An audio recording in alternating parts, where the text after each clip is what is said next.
The first thing that tipped the world on its side wasn't a confession or a fight. It was the scent of Tessa's perfume on my husband's jacket, a soft citrus lilac that lingers like a promise you can't quite prove. I caught it as I set his suit on the back of a chair, the same clean note I'd hugged 100 times on Tessa at school fundraisers and neighborhood cookouts. The jacket pocket held a folded place card from the Whitmore Grand Tessa's handwriting, looping across Mark's name, as if it belonged there. A faint smear of coral gloss kissed the inside lapel, where a collar should have covered it small enough to doubt bright enough to brand the moment into memory. Somewhere in the apartment, the dishwasher hummed, and Lily's bedroom door cracked open to the murmur of a teen show, ordinary sounds that made the perfume feel louder. Before I go on, tell me where you're listening from in the comments, and if stories of quiet justice help you sleep a little easier. Tap like and subscribe. There's more to this than perfume, and you'll want to hear how it ends. My name is Elena Brooks, and when people ask what I do, I tell them I spend my days helping other people's kids figure out their next step. I've been a high school counselor for over 20 years, the kind of woman who color codes calendars and remembers who needs extra time on tests and who needs an extra smile on Mondays. I married young and steady to a man who promised the same, a salesman who rose into a regional title and learned to live in airports without complaint.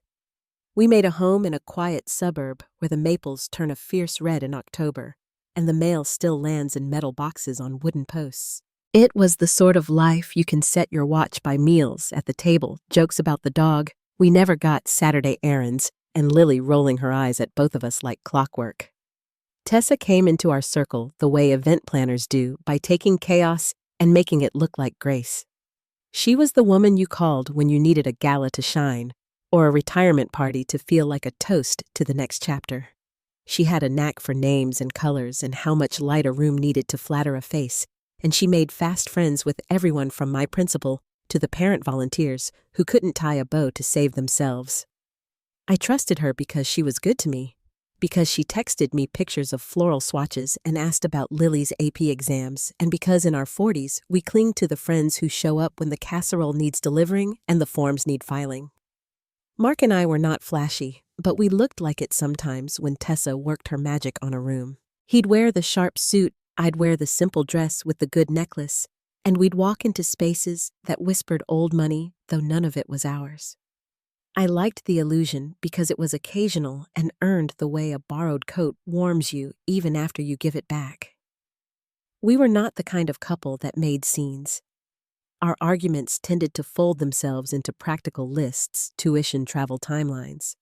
When he started coming home later, the reasons sounded like the rest of our life traffic clients a dinner he couldn't duck.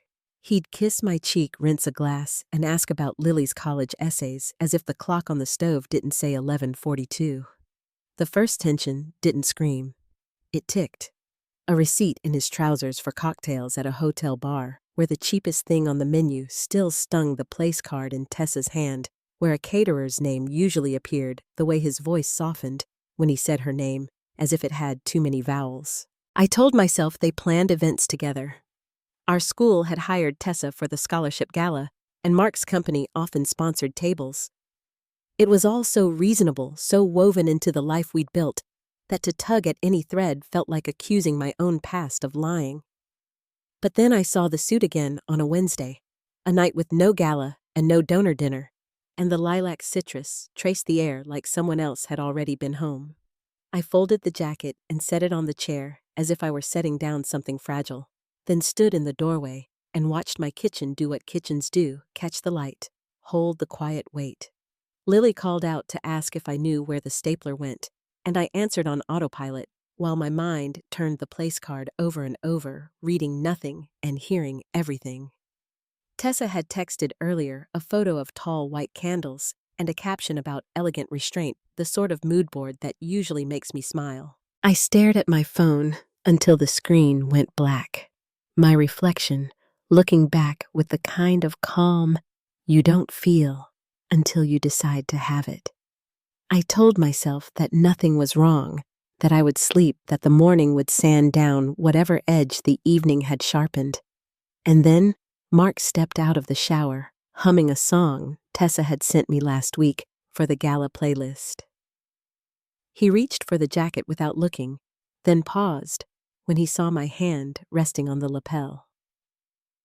"That needs dry cleaning," I said, and let my fingers fall away. The dishwasher clicked off.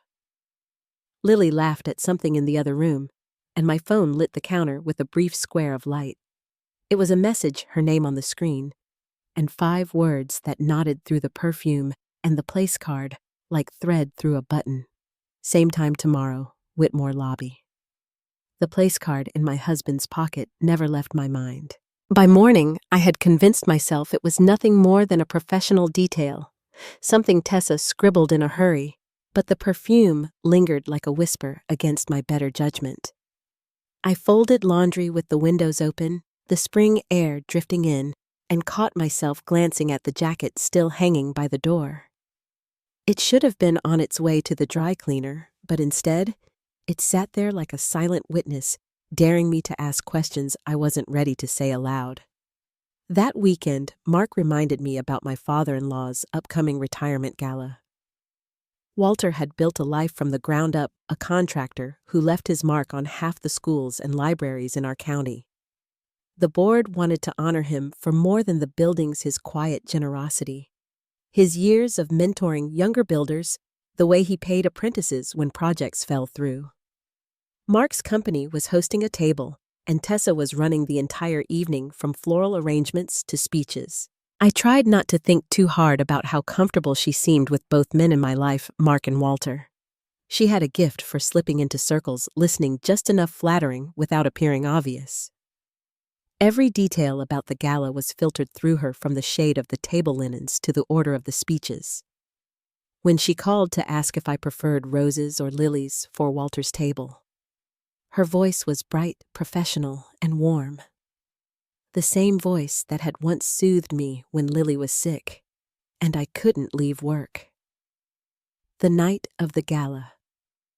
The Whitmore Grand shimmered in candlelight. The lobby smelled faintly of roses, the same scent drifting from the centerpieces she had chosen.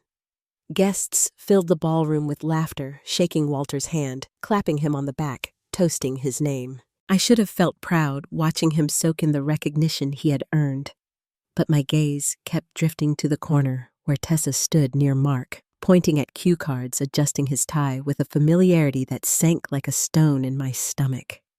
Mark brushed it off when he caught me watching, smiling the kind of smile he used in boardrooms, polished and practiced. He introduced me to Harold Kim, the chairman of the Education Advancement Fund. Harold spoke warmly of Walter's impact and how the Brooks family name was tied to values of integrity and community. He even mentioned Mark's growing reputation in sales, hinting at future opportunities, and I nodded politely, though my chest tightened. Harold saw a proud family legacy. I saw cracks forming in the foundation. As speeches began, Mark slipped into his role with ease, standing at the podium, his voice carrying steady across the room. He spoke about his father's grit, his devotion to work and family, and the lessons passed down through generations. Applause filled the hall, and I clapped along, though my eyes caught Tessa in the shadows, her expression soft and almost private, as if she were the one meant to receive his words. I told myself I was imagining it, but my hands trembled in my lap until Lily nudged me and whispered that her grandfather looked so happy. After dinner, I excused myself to the powder room, needing space to breathe. Inside, I found 2 women at the mirror, fixing lipstick, whispering in tones they thought no one else could hear. I recognized them from the donor list wives of board members. One of them mentioned Tessa by name, laughing under her breath about how often she was seen on Mark's arm during planning meetings. The other shook her head, saying she was sure it was innocent, but her eyes betrayed doubt. When they noticed me, they smiled quickly, brushing past with perfumed air trailing behind. I stared at my own reflection for a long moment, lipstick untouched, hearing the echo of their voices. I had counseled students through betrayals, taught them how to trust their instincts, how to set boundaries. And yet here I was, smoothing my dress and stepping back into the ballroom, pretending the unease was no more than indigestion. Later that night, Walter took the stage. His voice wavered with emotion as he thanked everyone who had walked beside him, from his wife, who had passed years before, to Mark, who carried on his name to the community that had supported him through decades of hard work. His eyes shone with pride as he looked at us, the family seated at the front. I wanted to believe we looked like the picture he painted, but when I glanced sideways, Mark was already leaning toward Tessa. His head bent too close to hers as she passed him a folded sheet of notes. The applause rose again, glasses clinked, and Walter bowed his head. I clapped until my hands stung, though the sound around me felt hollow. On the drive home, Lily slept in the back seat, her curls pressed against the window while Mark scrolled through his phone in the glow of passing streetlights. I asked how he thought the evening went, and he answered with a distracted nod, mentioning that Tessa had pulled off the impossible once again. He spoke her name with admiration, not the simple courtesy of a colleague, and the perfume I had smelled days before returned in my memory with full force.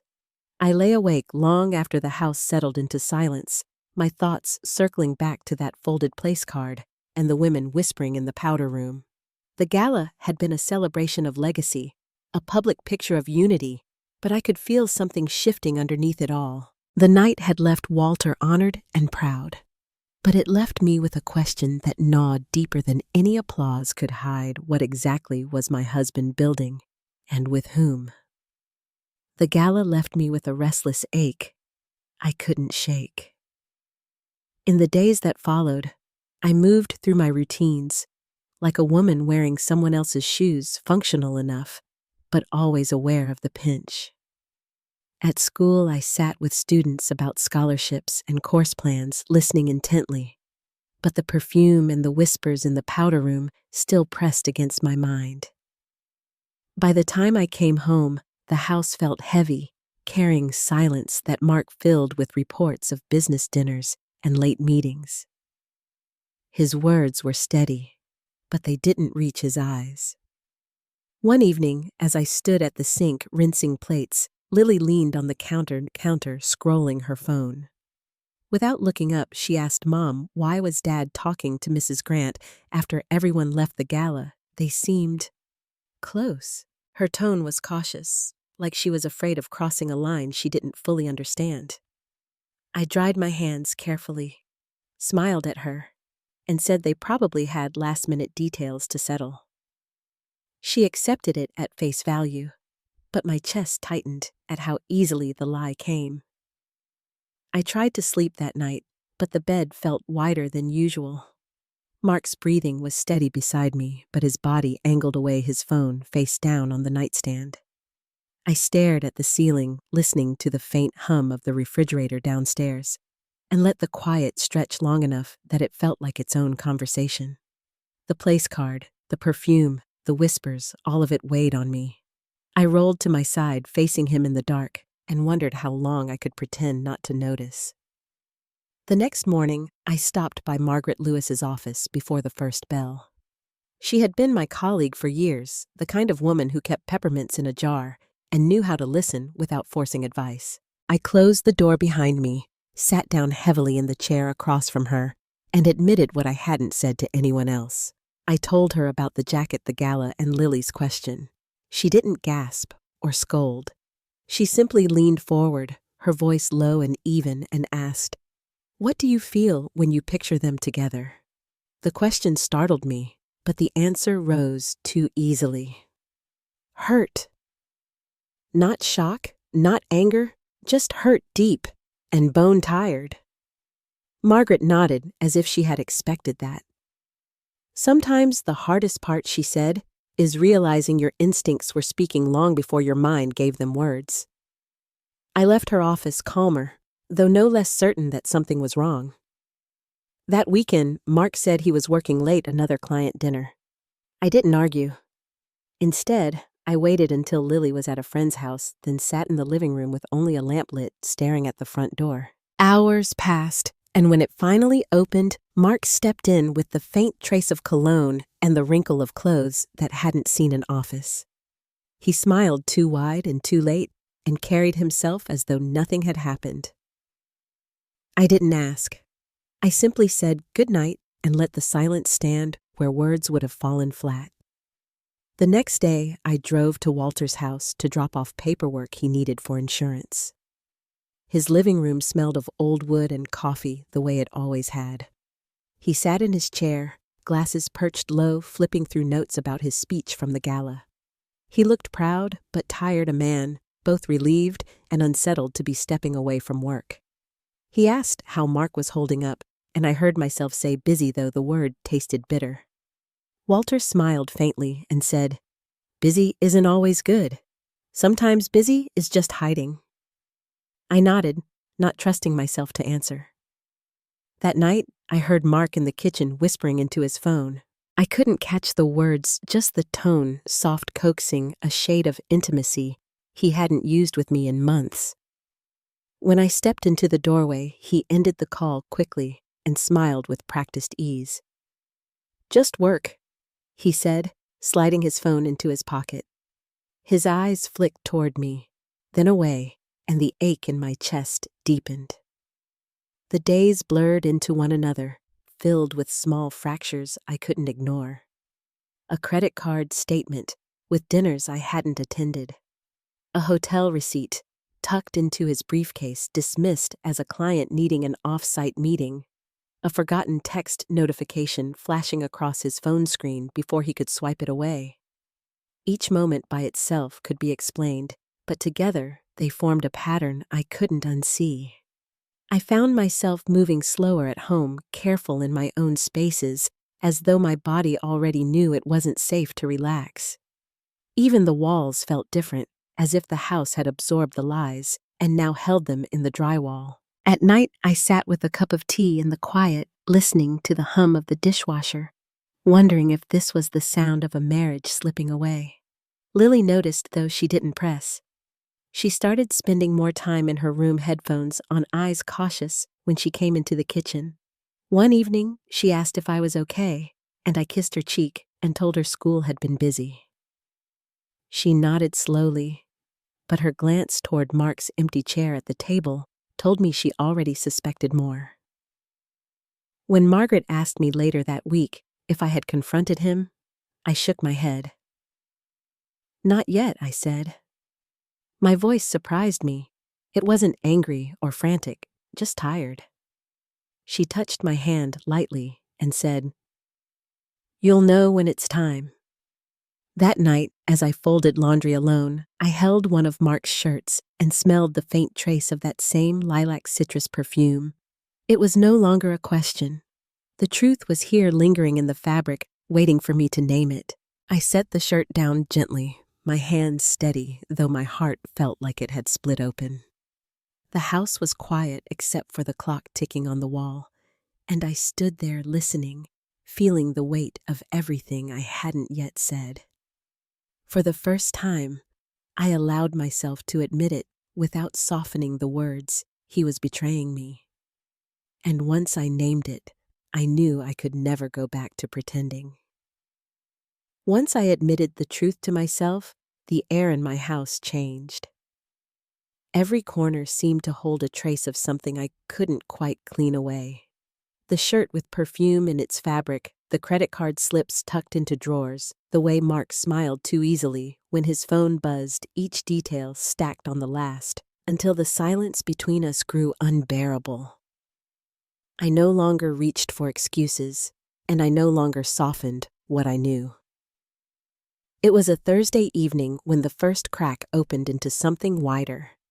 I had just set dinner on the table, roasted chicken and vegetables, Lily's favorite. Mark came home later than usual. His tie loosened his shirt untucked, in a way that suggested more than a long day at work. He kissed Lily's hair absent-mindedly, barely glancing at the plate I placed in front of him, then excused himself to take a quick call. His voice drifted in from the hallway, low and warm. Nothing like the clipped tone he used for clients.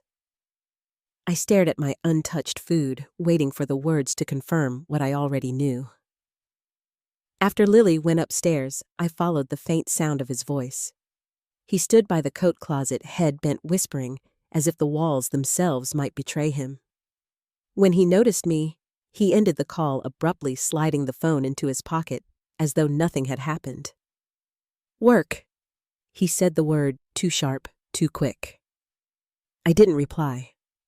I only held his gaze long enough that he finally turned away, muttering something about needing a shower. That night, I couldn't sleep. I sat in the living room with only the table lamp glowing, the tick of the clock keeping me company. Around midnight, our neighbor Diane Foster stopped by with a package that had been left at her door by mistake. She stepped inside, her eyes kind but curious, and asked if everything was all right. I don't know what it was in her voice, but I found myself confessing more than I meant to. Diane had lived down the street for years, seen our children grow together, and she listened with the quiet patience of someone who already suspected more than she let on. She hesitated before speaking, then said she'd seen Mark's car parked outside Tessa's townhouse earlier that week. Her words were careful, not cruel, but they landed heavy in my chest. "I didn't want to interfere," she added softly, "but you deserve to know." I thanked her, closing the door gently after she left, my hands shaking as I locked it. It wasn't just perfume or whispers anymore. It was proof carried on the lips of someone who had no reason to lie. The next morning, I packed Lily's lunch and kissed her forehead as she hurried off to school. My body moved through every task on autopilot, packing papers into my bag, locking the door behind me, yet my mind was somewhere else entirely. At work, Margaret noticed my distraction immediately. I closed her office door and repeated Diane's words. Margaret listened, her brow furrowed, and asked me the question I had been avoiding. "What are you going to do with this?" I didn't answer right away. The truth was, I didn't know. All I knew was that the life I had been clinging to was no longer mine. That evening, when Mark came home, I watched him more closely than before. He carried himself with the confidence of a man who believed his secrets were safe, who believed my silence meant ignorance. I said nothing as he poured himself a drink and settled on the couch. Instead, I sat across from him and studied the lines of his face, the casual way he scrolled his phone, the faint smirk he didn't realize had become permanent. Later, in the stillness of our bedroom, I finally allowed myself to feel the depth of my sorrow. It wasn't the sharp burn of betrayal alone.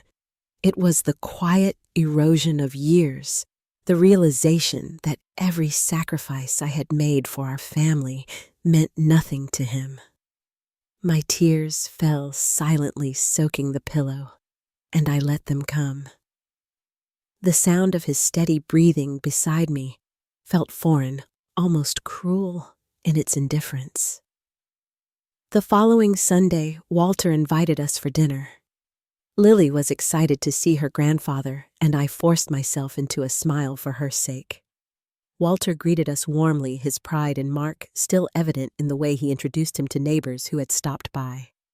I watched the admiration in his eyes and felt the weight of the secret pressing against my chest. I wanted to protect him from the truth, at least for a little while longer.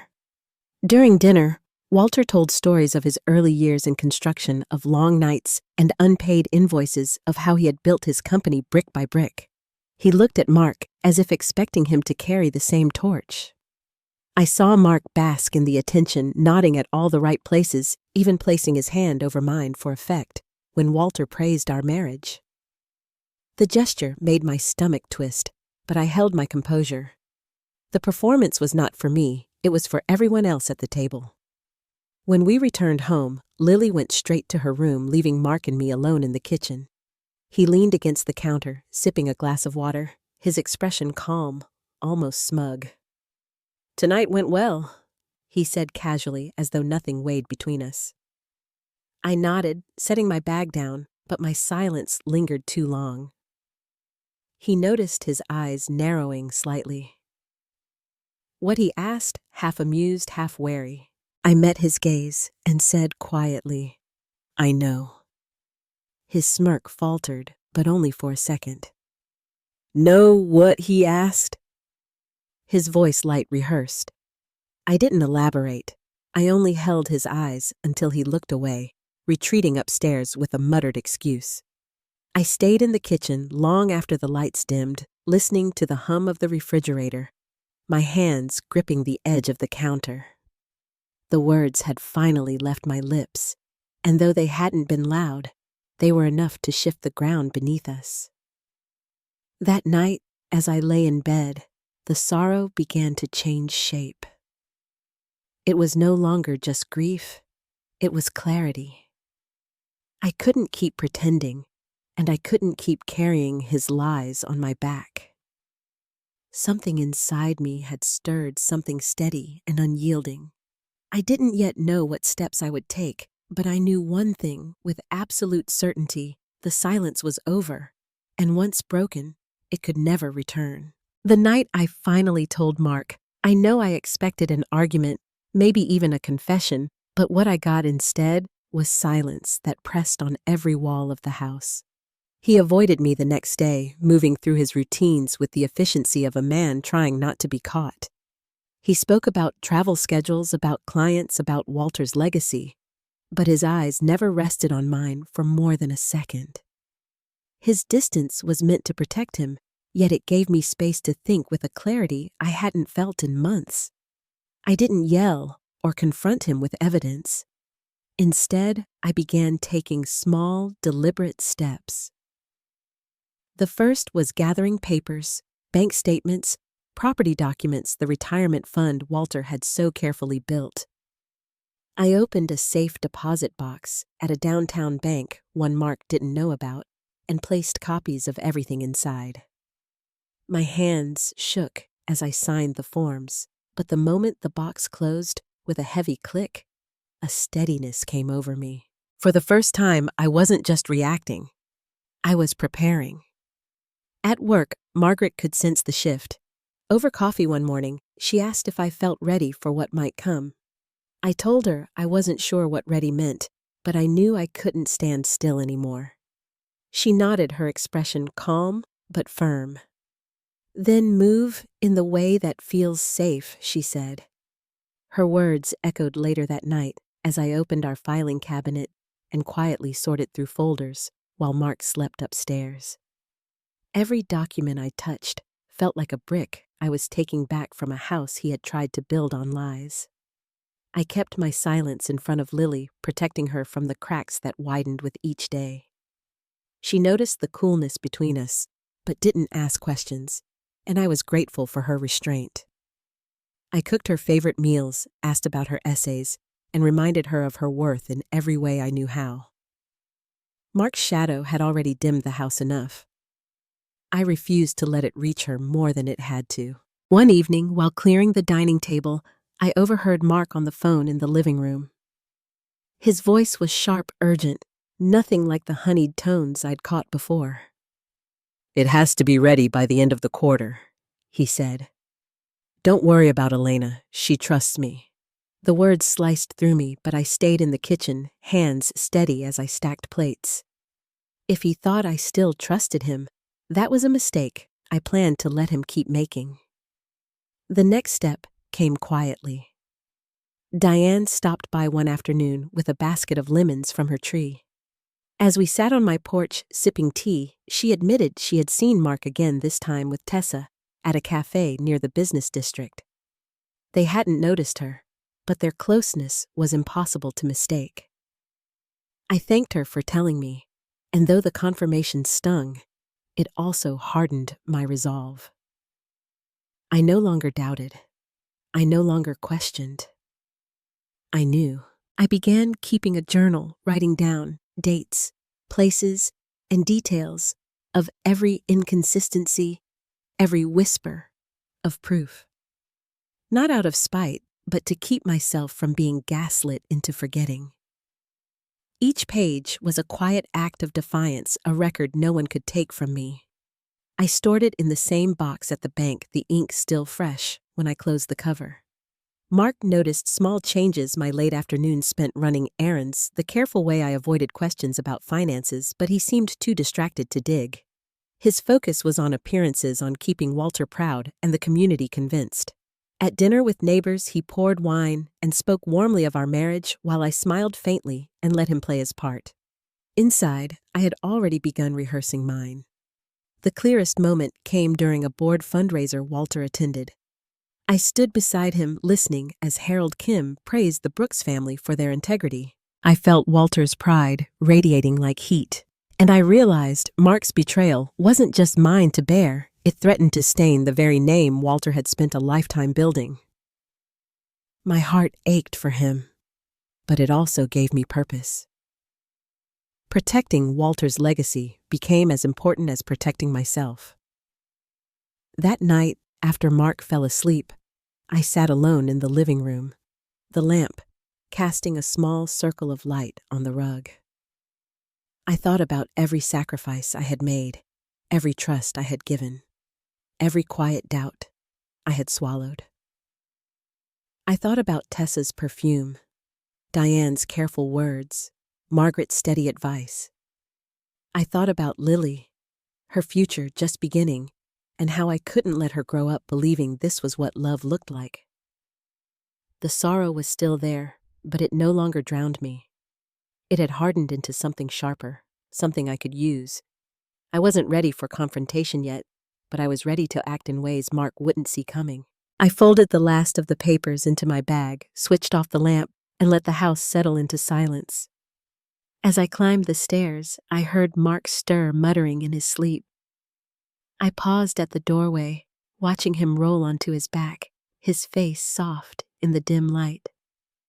For a brief second, I remembered the man I once trusted, the man who had promised forever. Then I turned away, knowing that man no longer existed. The next morning, the house smelled of coffee and toast, but beneath it lingered something else: resolve. My quiet steps had begun, and though Mark had no idea, the ground beneath him was already shifting. The first true break in the illusion came at a dinner I hadn't planned to attend. Mark had invited me along to a work event at a hotel downtown, a room filled with polished tables and men shaking hands over half-formed deals. I almost declined, but something inside urged me to go. I wore a navy dress, simple but deliberate, and sat quietly at his side, while he laughed too loudly with colleagues. It was there I first met Clara Hayes, a junior associate at his firm, young enough to still seem eager, but old enough to know how to hold a room's attention. She leaned too close when she spoke to him, her hand brushing his sleeve as if it had every right to rest there. Her laughter followed him across the table, and though she smiled politely in my direction, her eyes never lingered on me. The sight was confirmation I hadn't asked for, but could no longer deny. Later that evening, while Mark was across the room, Clara passed by my chair, her perfume sweet and sharp. "You must be Elena," she said warmly, her tone carrying a practiced ease. "Mark talks about you all the time." The words should have comforted me, but instead they rang hollow, the kind of line meant to cover rather than reveal. I thanked her politely, letting the moment pass, but inside, something shifted. He wasn't just careless, he was bold enough to parade it in public, believing no one would ever call him out. When we drove home that night, I watched the lights streak across his face as he talked about business prospects, about how Walter's name still opened doors. I nodded at the right moments, but my mind was elsewhere. The evidence was no longer whispers or perfume. It had a name, a face, and a voice that had leaned too close to my husband. The next morning, I woke earlier than usual, the house still quiet. I stood at the kitchen window with a cup of coffee, watching the sun rise over the maples, and I felt a calm I hadn't known before. Pain had dulled into something steadier, sharper, and with it came clarity. I wasn't powerless. I wasn't trapped. Mark believed his secrets kept him strong, but in truth, they had left him exposed. I began with small acts that looked ordinary. I spoke with Walter about his accounts under the pretense of helping him organize paperwork. I asked gentle questions about his retirement fund, his will, his trust for Lily. He trusted me, and he shared freely, grateful for the help. I listened carefully, storing every detail away, noting every place Mark's name appeared where it did not belong. At work, I leaned on Margaret more often. In her office behind the safety of closed doors, I admitted my plan was no longer just to endure, it was to prepare. She didn't ask for specifics, only reminded me to protect myself first. Her words became a quiet refrain in my mind as I moved through each day, teaching, guiding, smiling, while beneath the surface, I gathered strength. Mark grew bolder in his absences. He came home later, explanations rehearsed but less convincing. He poured money into dinners and gifts expenses marked as client relations on our joint account. I no longer asked questions. Instead, I documented, copied, and filed every receipt I found. He thought my silence meant defeat, but it was strategy. One evening, Lily sat at the table finishing homework while I chopped vegetables for dinner. She glanced up suddenly and asked Mom, "Do you and Dad still love each other?" The question nearly cut through me more sharply than the knife in my hand. I set it down, moved to her side, and brushed her hair back from her forehead. "I love you," I said softly, "more than anything in the world." She nodded, her eyes glistening, and returned to her book. I knew she understood more than she said aloud. That night, as Mark slept, I sat in the quiet glow of the lamp and opened my journal. I wrote down Clara's name, the date, the setting, every detail I could recall from the dinner. Then I turned the page and began a list: assets, accounts, property, debts. Each entry steadied me, turning my pain into something I could hold, something I could use. Diane stopped by a few days later with muffins from her kitchen. As we sat together, she told me she had seen Mark's car again near Tessa's townhouse late in the evening. Her tone was careful, but her eyes carried sorrow. I thanked her, pressing her hand before she left. I no longer needed the confirmation, but every reminder pushed me further from doubt and closer to resolve. By the end of that week, I had gathered enough to see the shape of what Mark had built. His secrets weren't just affairs. They were entanglements, financial and personal, woven tightly with people who thought they held power. But power shifts when truth surfaces, and I was no longer afraid to name it. One Saturday morning, I walked past our bedroom and found his phone on the nightstand, unlocked a message thread open with Clara's name. Words of affection scrolled across the screen, promises laced with arrogance. I didn't touch it. I didn't need to. I turned, walked downstairs, and let the kettle boil until the whistle filled the kitchen. The sound was sharp, steady, almost like the voice inside me saying, "It's time." The sorrow that had once pinned me down had transformed into certainty. The ground beneath Mark was cracking, though he didn't yet feel it. He believed he held every card, but he had forgotten the most important truth I had been watching all along. And soon the silence I had chosen would end, not with tears, but with the kind of exposure no one could ignore. The evening everything shifted began in the ballroom of the Whitmore Grand, the same place where Walter's retirement had been celebrated months earlier.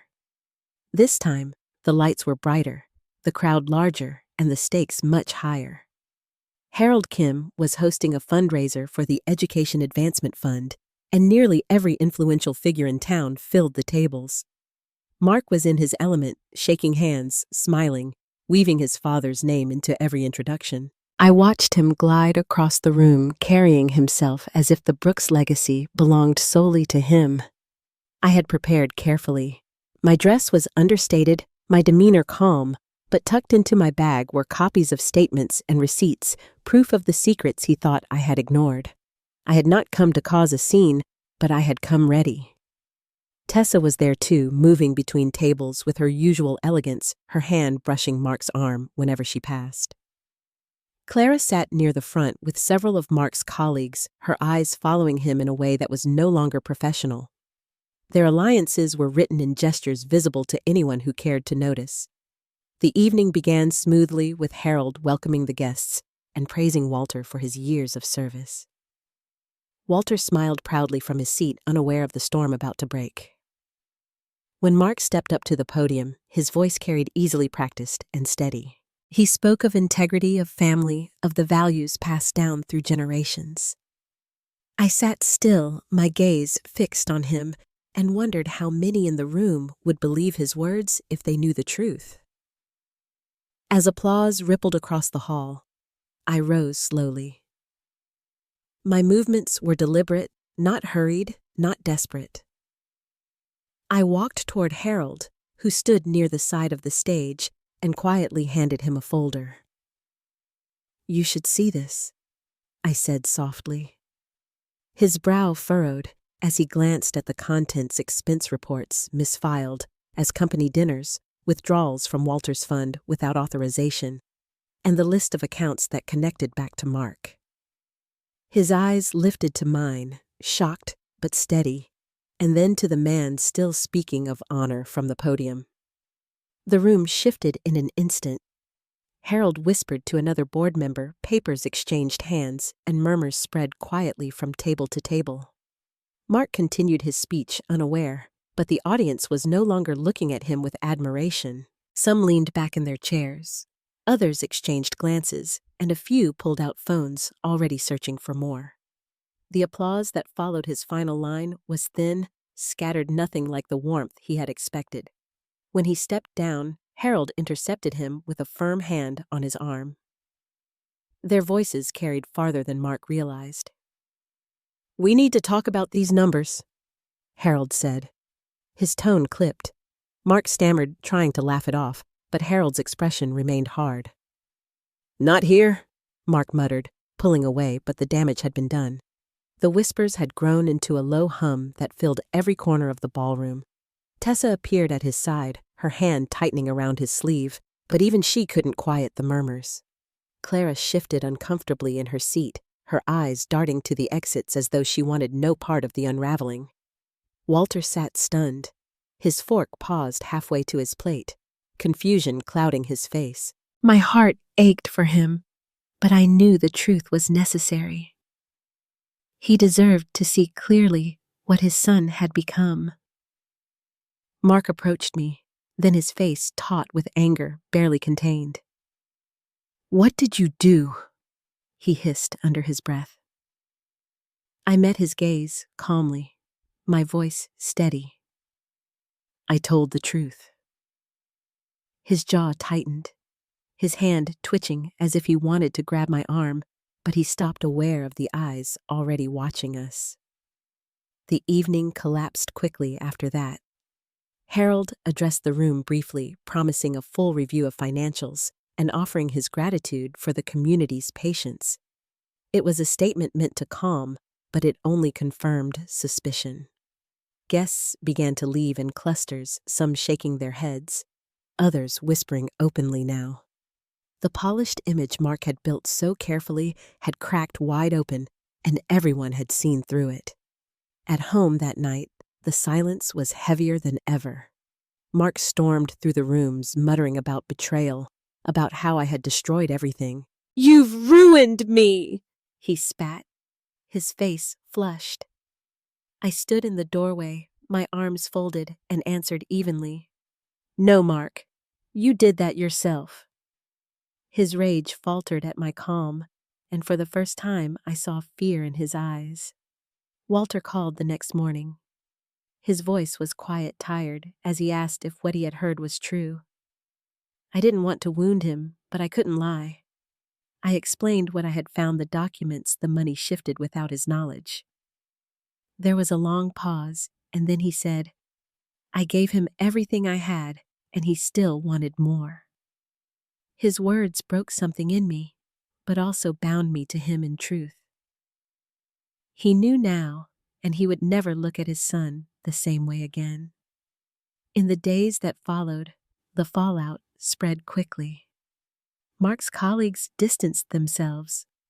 Clara resigned quietly from the firm, and Tessa disappeared from public events.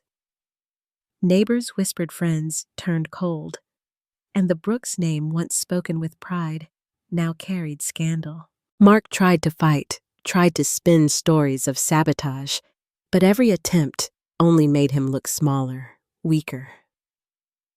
Through it all, I moved quietly, tending to Lily, sitting with Walter, making sure the damage didn't touch the people who didn't deserve it. My dignity remained intact because I had not shouted, had not raged.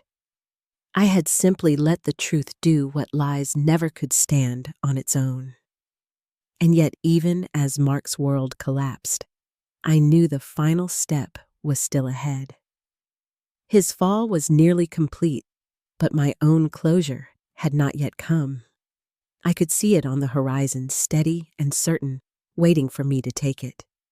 The days after the fundraiser carried a strange quiet. Mark's voice, once so certain and loud, was reduced to hurried calls behind closed doors, each one shorter than the last. His colleagues stepped back, sponsors withdrew, and even Tessa stopped appearing at his side.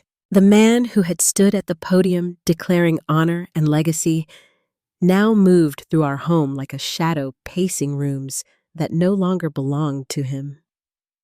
Walter visited a week later. He looked older than I had ever seen him, the pride that usually lifted his shoulders, weighed down by disappointment. He sat at our kitchen table, hands folded, and told Mark he had reviewed the records himself. "You had everything you needed," he said quietly, and still it wasn't enough. Mark tried to protest, but Walter raised his hand, ending the conversation with a look that spoke of both heartbreak and finality. For Walter, the greatest loss was not money, but trust, and there was no rebuilding what his son had broken. Lily stayed close to me through it all. She didn't ask for details, but she noticed the changes, the way neighbors looked away at the grocery store, the silence at the dinner table, the stack of unopened mail. One evening, she leaned against me on the couch and whispered, "I'm glad you didn't stay quiet." Her words held more weight than she knew.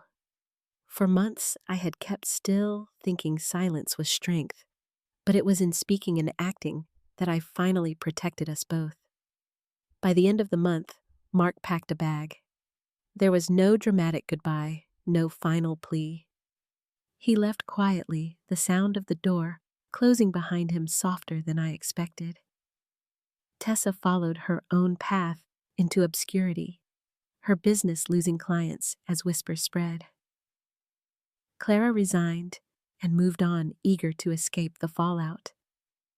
The empire of illusions collapsed, leaving only what had always been true. Deceit cannot hold when truth is brought to light. My own life became gentler in his absence. Mornings started with coffee on the porch. Evenings with Lily's laughter drifting from her room. I spent more time with Walter, helping him organize his affairs, making sure his legacy was protected from further harm. He would shake his head sometimes, sorrow in his eyes, but then he would look at me and say, "You did right by this family." Those words steadied me more than he could know. What I carried forward wasn't anger, though it would have been easy to hold on to it. It was clarity. I had learned that love without respect corrodes quietly until it leaves nothing behind, and that protecting your dignity is not selfish, it is necessary. I had learned that betrayal doesn't only test your heart, it tests your voice, asking if you will name what you see or allow someone else's lies to shape your life. I no longer wonder if I could have stopped Mark's choices. They were his to make, and he chose recklessly. What I could control was how long I allowed his choices to define me. And when I finally stood still, steady, and said enough, I discovered that strength doesn't always roar, it sometimes whispers. Now, when I think back to the scent of perfume on his jacket, the whispers in the powder room, the weight of doubt pressing against my chest, I see them differently. They were not signs of my weakness.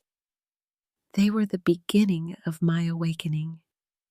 The life I live now is quieter, smaller in some ways, but it is mine, and it is honest.